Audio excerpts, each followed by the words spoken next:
श्री राधे गोविंद सरकार की जय। श्री वृंदावन बिहारी लाल की जय। श्रीमद् भागवत महापुराण की जय। सद्गुरुदेव भगवान की जय। गौ माता की जय। जय जय श्री राधे, जय जय श्री राधे, जय जय श्री राधे। निताई गौर हरि बोल।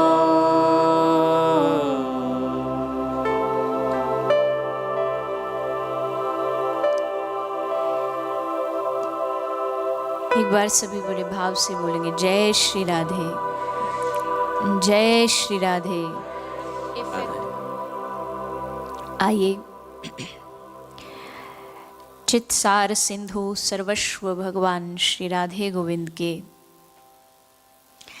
चरण कमलों का ध्यान करते हुए सभी श्रीमद् भागवत कथा के 6वें दिन में आप हम सभी प्रवेश करें। पुरुषोत्तम मास के इस पावन अवसर पर बाली इंडोनेशिया की इस धरती पर हम सभी बैठ कर के भगवान की कथा का रसपान कर रहे हैं। आज और कल 2 दिन और शेष हैं। विगत 6 दिनों से आप सभी इस कथा का रसपान कर रहे हैं। कल जैसा बांका जी ने बताया कि आप सब इस्कॉन मंदिर गए, सुंदर दर्शन हुआ। जाना तो मुझे भी था, लेकिन थोड़ा स्वास्थ्य पहले ही दिन से इतना अच्छा नहीं चल रहा, पर आप सब दर्शन करके आए, ये बहुत सुंदर बात है।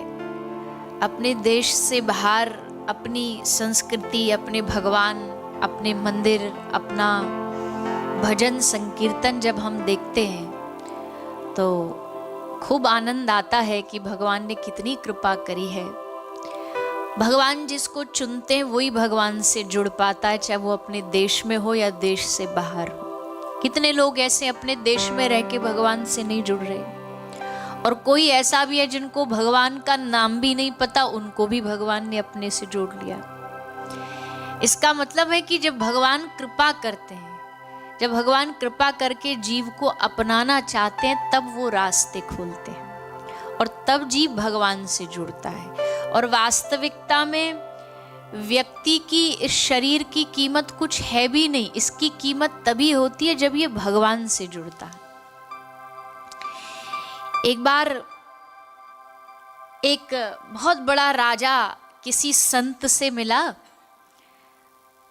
तो संतों के लिए तो क्या राजा क्या फकीर, उनके लिए तो सब समान होता है।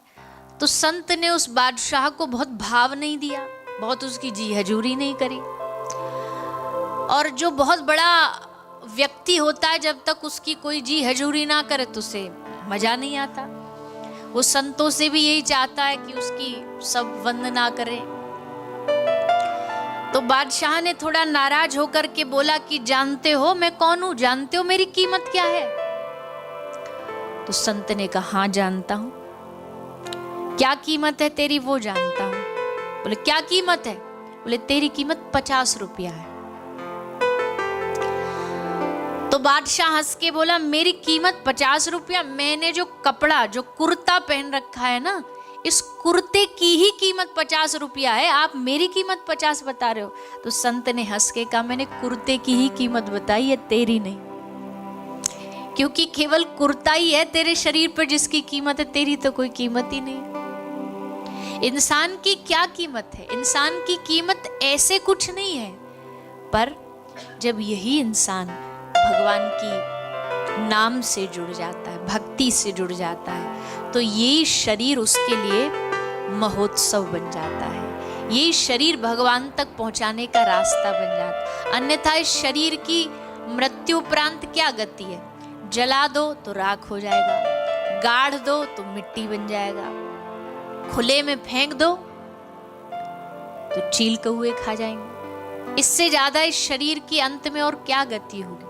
आप विचार करके देखो कि पशुओं का शरीर फिर भी काम आ जाता है, इंसान का इंसान के शरीर की कोई कीमत नहीं होती। ऐसे में यही शरीर जब भगवान की कथा से जुड़ जाए, भगवान के नाम से जुड़ जाए, तो ये शरीर उत्सव बन जाता है, महोत्सव बन जाता है। मानव जीवन उत्सव है, मानव जीवन महोत्सव है, पर कब? जब ये भगवान से जुड़ा होगा, नहीं तो मानव जीवन निराशा से भरा हुआ है। कल भी कहा दुःखालयम अशाश्वतम, संसार में एक दुख जाता नहीं दूसरा आ जाता है, दूसरा जाता नहीं तीसरा आ जाता है।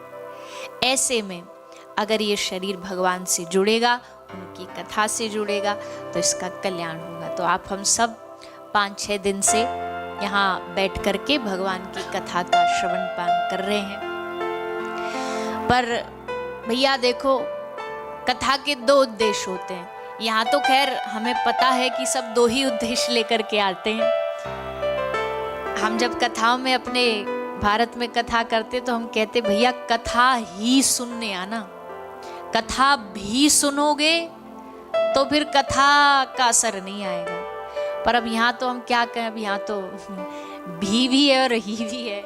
कुछ ऐसे जिनके लिए कथा ही ये ट्रिप का उद्देश्य होता है, कुछ ऐसे भी होंगे जो कथा भी चलो अब करी आते हैं, संग संग में कथा भी सुन लेंगे।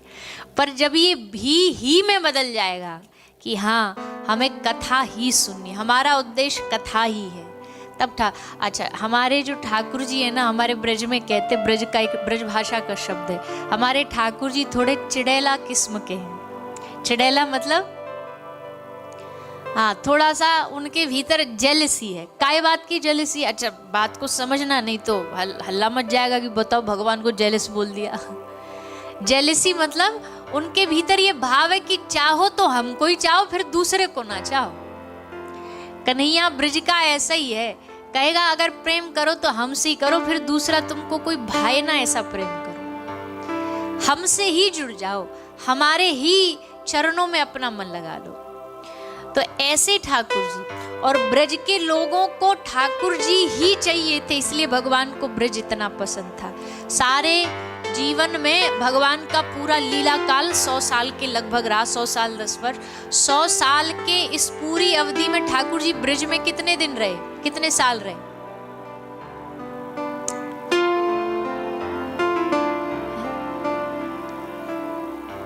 16, 14, 12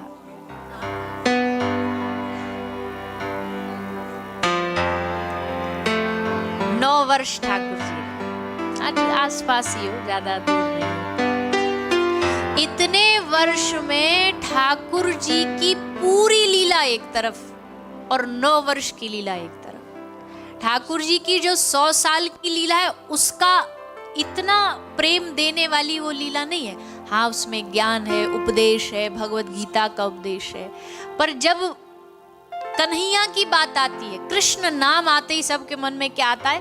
वृंदावन, माखन चोरी, महाराज। वो लीला का जो पल्ला है वो 100 साल की लीला के पल्ले से भारी है। ठाकुर जी सखा बने, ठाकुर जी लाला बने, ठाकुर जी मित्र बने, ठाकुर जी प्रियतम बने। और हम तो कहते हैं कि भगवान से कोई ना कोई संबंध जब जुड़ जाता है ना, तो भगवान को बड़ा आनंद आता है, भगवान को बड़ी प्रसन्नता होती है कि इसने हमसे कोई रिश्ता जोड़ा। और उस रिश्ते से एक हमारे ब्रज में बहुत प्रसिद्ध हुए ग्वारिया बाबा, वृंदावन में। वो यमुना जी के दूसरी साइड में रहते थे, माठ गांव है उस तरफ रहते। तो ग्वारिया बाबा ने एक बार क्या हुआ, उनके गांव में कुछ चोर आए चोरी करने के लिए। तो चोर आए, 5-10 चोर थे इकट्ठे। तो ग्वारिया बाबा के पास आए, बोले एक ये कैंडिडेट भी मिल जाए तो और बढ़िया रहेगा, जितना ग्रुप बड़ा उतनी चोरी बढ़िया। बोले बाबा हमारे संग चोरी करवे चले गो।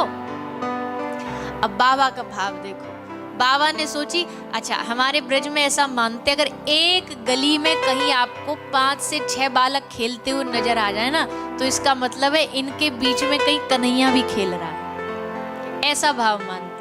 तो ग्वारिया बाबा ने सोची सब कन्हैया के सखाएं चोरी करने, माखन चोरी करने को बुला रहे। बोले हाँ चलो। वो बड़े प्रसिद्ध साधु थे, गांव में बड़ी उनकी इज्जत थी, और चोरी करने चल पड़े चोरों के साथ। अब चोरी करने गए, चोरों ने चोरी का सामान उठाया, कोई पैसा उठा रहा है, कोई कपड़ा उठा रहा है, कोई रुपया उठा रहा। वहीं एक रखी थी ढोलक। ग्वारिया बाबा की नजर ढोलक पे पड़ी, उनको लगा बढ़िया मौका, कीर्तन कर लेते। ढोलक देख करके ढोलक उठाई और बाबा आधी रात को लेके ढोलक कीर्तन करना चालू कर दिया। और चोर घबराए, बोले ये मरवाएगा बाबा हमको। और जैसे ढोलक बजाई घर वाले जग गए। अब चोर तो भागे वहां से कि ये बाबा पिटे, हम काय को पिटे। चोर तो भग गए, ग्वारिया बाबा अकेले रह गए। घर वाले बोले पकड़ो पकड़ो पकड़ो, चोर आया चोर आया। पकड़ करके कपड़ा डाला और ग्वारिया बाबा को खूब मारा, क्योंकि अंधेरा था, दिखा था नहीं, तो खूब मारा खूब मारा। सुबह जब तक हुई, उजाला हुआ, सबने कहा पक देखो कौन चोर है। तो जैसे कपड़ा हटा, अरे ये तो ग्वारिया बाबा है अपनो। अरे बाबा तू कहाँ से चोरी करने आ गए हो?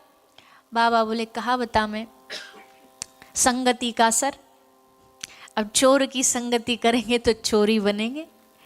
हमारे कन्हैया आए चोरी करवे, तो वाके उनके संग में, सखान के मंडली में हम भी चोर बन करके आ गए। तो भैया अच्छा, ग्वारिया बाबा ठाकुर जी को क्या मानते थे? अपना सखा मानते थे कि चलो सखा के संग हम चोरी करने चले जाएं। तो इस भाव से आए थे, सखा भाव में आए थे। ब्रज में आज भी ठाकुर जी को कोई अपना सखा माने, कोई अपना प्रियतम माने, और उसी भाव में ठाकुर जी उन्हें दर्शन भी देते। भगवान सखा भाव में, भगवान मित्र भाव में, पुत्र भाव में, प्रियतम भाव में, पति भाव में आज भी अपने ब्रजवासियों पर और अपने प्रेमी जनों पर कृपा करते हैं। ऐसा भाव ब्रजवासियों का है। भैया ब्रज की लीला अनंत है, ब्रज की सेवा अनंत है, ब्रज का भाव अनंत है, गोपियों का भाव अनंत है। ब्रज के सखा ठाकुर जी को अपने संग गले में गलबैयां डाल के खूब आनंद लेते। कभी कन्हैया को कारो बोलते। अब बताओ काई में है हिम्मत के ठाकुर जी को कारो बोल सके? पर ब्रज में गारी देते, कभी कन्हैया को कछु उधम करते। ऐसी सब लीलाएं ब्रज मंडल में। एक दिन ठाकुर जी ने सोची, ये सबरे ब्रज के ग्वाला मोकू भगवान तो माने ना है, आज इनको थोड़ा ट्राई करके देखते हैं कि इनको यकीन दिलवाते हम भगवान हैं। तो ठाकुर जी ने कैसे यकीन दिलवायो? भगवान ने सब ग्वाल वालन को इकट्ठो करो, एक मीटिंग करी और बोले भैया देखो आज हम तुमको कुछ बताना चाहते हैं। सब बोले बोलिए प्रभु बताइए, का बताना चाहे? ठाकुर जी बोले हम जानते हो कौन है? मनसुख बोलो हाँ जानू कौन है। कौन है? बोले तू ब्रज को नंबर 1 को चोर है। ठाकुर जी बोले ये तो हमारी टेम्पररी पहचान है, असली ना जानो तुम, असली बताओ कौन है? बोले बता तो फिर तू ही बता दे कौन है। बोले मैं भगवान हूं, साक्षात परब्रह्म हूं। सबरे ग्वाला वे एक दूसरे को ऐसे देखें। एक ग्वाला बोलने हटियो मुंह बात कर लेंदे आते डायरेक्ट। ग्वाला बोलो कौन है तू? बोले मैं भगवान हूं। बोले तेरे लक्षण है भगवान जैसे कछ, तो पे अपनो ढंग ते मोड़ो तो धोनो आवे नहीं है। चोरी तू करे, झूठ तू बोले, कैसो भगवान है? अच्छा चल हम मान भी लें भगवान। एक बात बता, हर भगवान के पास अपना एक वाहन होता है, सवारी होती है। भगवान महादेव के पास नंदी है, देवी माता के पास, नारायण भगवान के पास गरुड़ भगवान है। बोले तेरे पास तो गधाऊ ना है, तू काहे को भगवान, तेरे पास तो सवारी नहीं है। ठाकुर जी बोला अच्छा अगर हमने गरुड़ भगवान बुला लिए तो मान लोगे कि हम भगवान हैं? यकीन कर लोगे? ग्वाल बाल बोले एक बार दिखा दे फिर सोचेंगे। ठाकुर जी ने तुरंत आदेश दिया गरुड़ भगवान को, हाजिर हो पधारो। तो श्री गरुड़ भगवान आ गए। ठाकुर जी गरुड़ भगवान पे विराजमान हो गए, ऐसे दोनों हाथ उठा करके गरुड़ भगवान पे। अब सब ग्वाला ऐसे देखे। ठाकुर जी बोले देखो अब माने ना, अब यकीन होयो ना? मनसुखा आगे आने लगो ऐसे हाथ करके। ठाकुर जी बोले अब देखो अब समझो, अब माफी मांगे गो मोते कि देखो हमने आपको गाली दी, आपको घोड़ा बनायो, अब हाथ जोड़ेंगे मेरे सामने। मनसुखा आयो आगे बढ़ते बढ़ते। ठाकुर जी यही सोचने अब चरणन में गिरे गो। वो आयो वाने चरण पकड़े भी, पर पकड़ के ठाकुर जी को गरुड़ते उठा के खींच लियो। बोले चल सारे हट हम बैठेंगे। तू कहाँ बैठेगा गरुड़ पे, हम बैठेंगे। और मनसुखा गरुड़ पे बैठ के बोलो मोको पूरे वृंदावन को एक राउंड लगवा के आ, चक्कर लगवा के आ। मनसुखा ने चक्कर लगवाया, मनसुखा उतरो, फिर मधुमंगल बोलो, बोले एक याकू लगवायो, एक चक्कर मोको भी लगवा। अब गरुड़ भगवान मानो इनने ऑटो रिक्शा बना लिए। सबरे ब्रज में सबरे ब्रजवासी गरुड़ भगवान को लेके एक एक चक्कर लगवा। जैसे गांव में कोई नई गाड़ी आ जाए ना, नया कोई गाड़ी आ जाए तो सब बोले भैया हमको एक बार बिठा दे हमको। पूरे गरुड़ भगवान को ने बिठा बिठा के ब्रजमंडल में चक्कर लगाए। ठाकुर जी खूब हंसे। ठाकुर जी बोले ये ब्रजवासी ना मानेंगे कि हम भगवान गरुड़ भगवान ते कही तुम और चले जाओ, नहीं तो तुमको यहीं ठाड़ो कर लेंगे, सवारी डुबाएंगे तुमसे। कहने का मतलब भाव यह है कि भैया ब्रज का प्रेम ऐसा ही है। ब्रज का प्रेम भगवान वाला नहीं है, ब्रज का प्रेम अपनापन वाला है। ठाकुर जी हमारे अपने हैं। अब देखो आप 10 दिन लगभग 8-9 दिन घर से दूर हो, घर वालों की याद आती है कि नहीं आती? बाल बच्चों की याद आती है? फोन करते हो घर पे, पूछते हैं भैया ठीक हो, सब आनंद मंगल है? वो आपसे पूछते होंगे कि जी आप ठीक हो, कोई दिक्कत तो नहीं है? ऐसे में अब घर वालों को याद करना है, घर वालों को फोन करना है, घर वालों से बात करनी है। ये हमको कभी माइक से आपको समझाना पड़ा, बोलना पड़ा कि भैया रोज घर फोन कर लेना, रोज याद कर लेना उनको? कोई प्रवचन सुनाना पड़ा इसके लिए? अपने आप करते हैं। क्यों? क्योंकि आपको ये पता है कि वो मेरे हैं, मेरा बेटा है, मेरा पति है, मेरा भाई है, मेरा पुत्र है, ये पता है आपको। इसलिए बिना किसी प्रवचन, बिना किसी फोर्स के आप करते हैं। पर भगवान को याद करना है, माला करनी है, स्मरण करना है, इसके लिए हमें प्रवचन सुनना पड़ता है, कहना पड़ता है करो। क्यों? क्योंकि अभी उनसे मेरापन ना हो। जब मेरापन हो जाएगा तो जैसे मेरों को याद करने के लिए कहना नहीं पड़ता, ऑटोमेटिकली याद आते हैं, स्वाभाविक याद आते हैं। वैसे ही जब उनसे हमारा अपनापन हो जाएगा तो ठाकुर जी हमें स्वाभाविक याद आएंगे। और एक बात और कहें, जैसे 7-8 दिन की यात्रा के बाद हमारा मन करता है ना, अरे अब बस घर चले, अब वो घर का बिस्तर मिल जाए, घर का भोजन मिल जाए, वो यात्रा बस अब पूरी हो जाए, बस अब अपने घर पहुंच जाएं। हम कहते हैं भैया घर पहुंच के भी वो भी यात्रा ही है, घर पहुंच के भी वो भी यात्रा ही है, वो भी अभी असली घर नहीं है। जैसे हमें बेचैनी रहती है ना कि अब घर पहुंच जाए, अब घर पहुंच जाए, वैसे घर रह के भी हमारे मन में जब ये आने लगे कि हमारा असली घर ठाकुर जी के पास है, उनके पास कैसे पहुंचेंगे, कैसे उनको पाएंगे, तब समझना कि हमारे जीवन में सत्संग उतरा है, भक्ति उतरी है।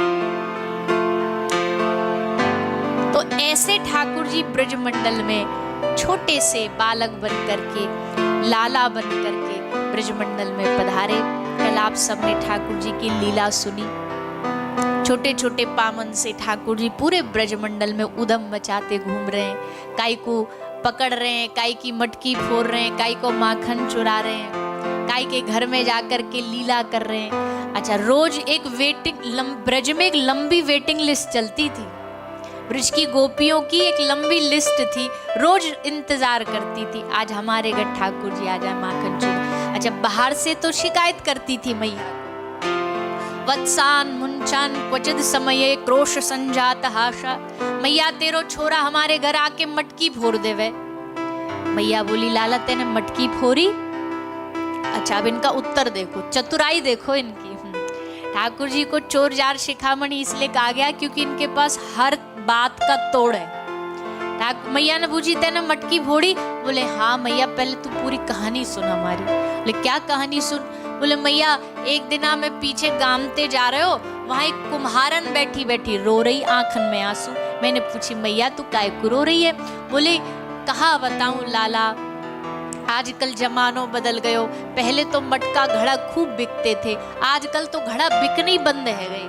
सब गोपीन ने नए घड़ा खरीदने ही बंद कर दिए, सब पुराने पुराने घड़ा उपयोग कर रही हैं। और मेरे तो घर के बाल बच्चे भूखे मर गए। मैया मुझको दया आ गई। मोए पतो ही मैं गोपिन को कितनों भी समझाऊं कि नए घड़ा खरीदो तो ये मानेंगी ना, तो एक ही रास्ता बचो मैया, जाके मैंने इनके घड़ा फोड़ दिया। अब तो मजबूरी में खरीदेंगी, अब तो इनको खरीदना ही पड़ेगा। अब खरीदेंगी तो वहाँ को घर चल जाएगा। मैया काई को घर चलवानो पाप है, तो हाँ हम पापी हैं।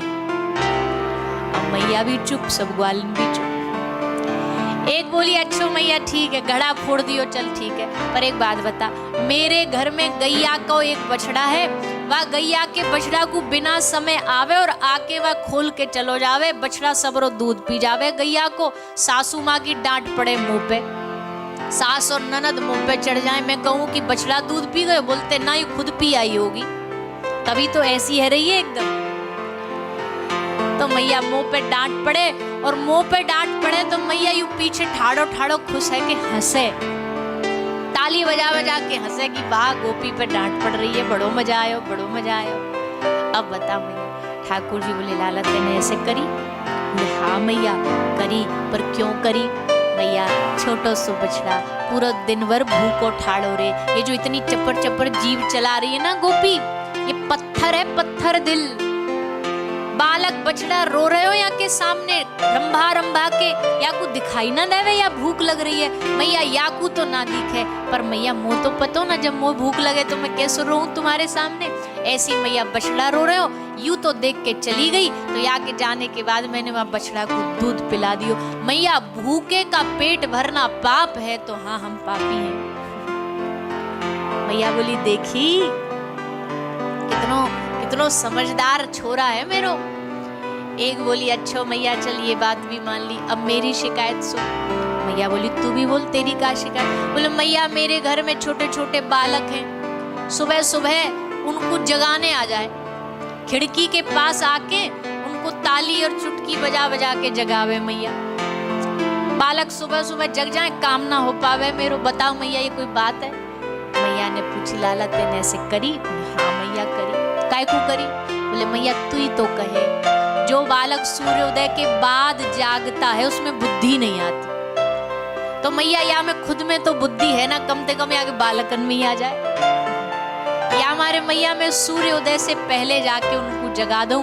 अगर मैया किसी को अच्छा बनाना, किसी को संस्कारी बनाना पाप है, तो मैया हाँ हम पापी। मैया बोली बस मेरो छोरा सबको भलो चावे, निकलो तुम सब गोपियां थे, जब देखो मेरे लाला की शिकायत करती रहे, इतना बदनाम कर दियो कोई आपको अपनी छोरी भी ना दे वो ब्याहने के लिए।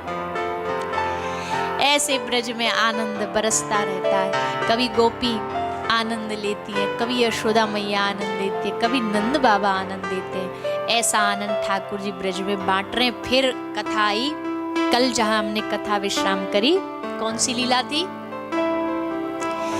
गिरिराज धरन की लीला। ठाकुर जी 7 साल की आयु में गिरिराज जी को धारण करते। गिरिराज जी की पूजा क्यों करवाई? क्योंकि भगवान को पता था, 2-4 बार तो ट्राई भी कर लिया कि हमें भगवान माने, पर मान नहीं रहे, तो हमारा जो स्वरूप है उसकी हम पूजा करें। गिरिराज जी और ठाकुर जी में कोई भेद नहीं है, गिरिराज जी साक्षात भगवान का स्वरूप है।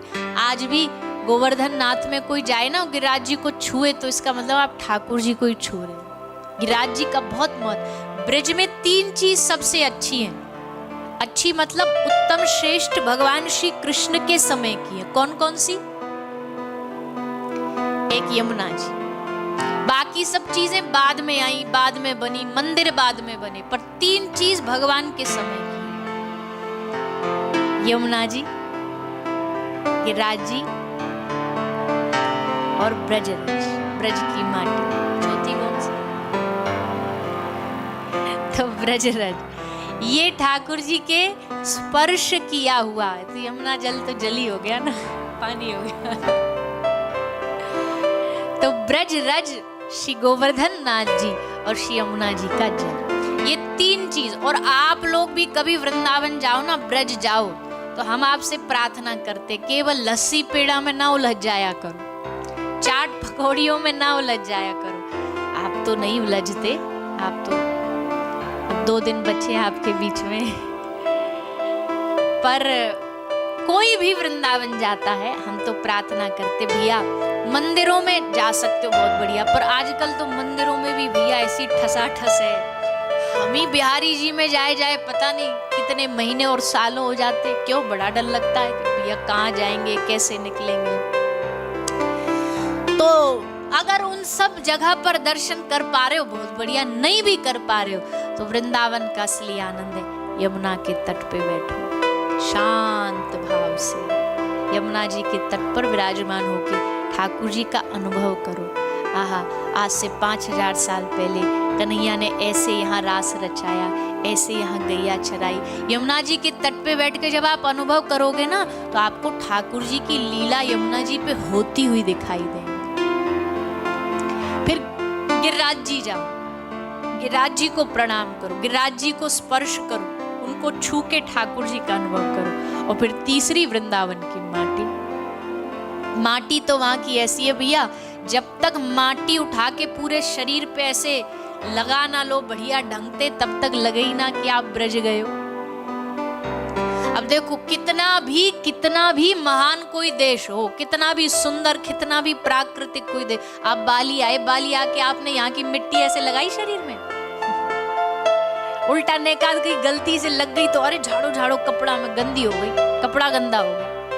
पर वृंदावन का रस यही है कि जाओ और सफेद कपड़ा बढ़िया ड्राई क्लीनिंग वाले कपड़ा भले पहन के जाओ, पर वहां जाओ तो एक बार वृंदावन की रमन रेती की माटी में, रमन रेती लोटो नहीं खियो न यमुना पान, रेमन तू जान्यो नहीं ब्रज को तत्व महान। ब्रज का तत्व ये क्या है? ब्रज का तत्व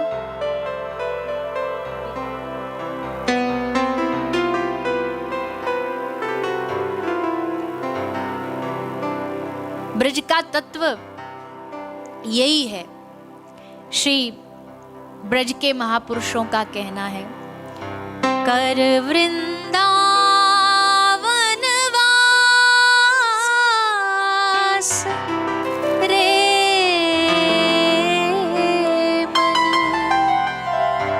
कर वृंदावन वास, कर वृंदावन वास रे मन, कर वृंदावन वास। अच्छा, वृंदावन की पहचान क्या है? वृंदावन की पहचान जो आपने गले में लॉकेट डाल रखा ना, ये आइडेंटिटी कार्ड है वृंदावन की। क्या? राधा, श्री राधा, श्री राधा। वृंदावन का प्राण है राधा, वृंदावन का जीवन है राधा, ब्रजवासियों के जीवन का आधार है राधा। राधा नाम, एक बार राधा बोलो तो इंसान तो छोड़ो, कृष्ण के कान खड़े हो जाते हैं कि किसी ने मेरी किशोरी जी का नाम लिया, किसी ने राधा बोला। कृष्ण नाम बहुत अच्छा है, बहुत सुंदर है, लेकिन उस कृष्ण नाम का भी रस तभी आएगा जब पहले राधा नाम का रस आ जाए। राधा, श्री राधा, श्री राधा।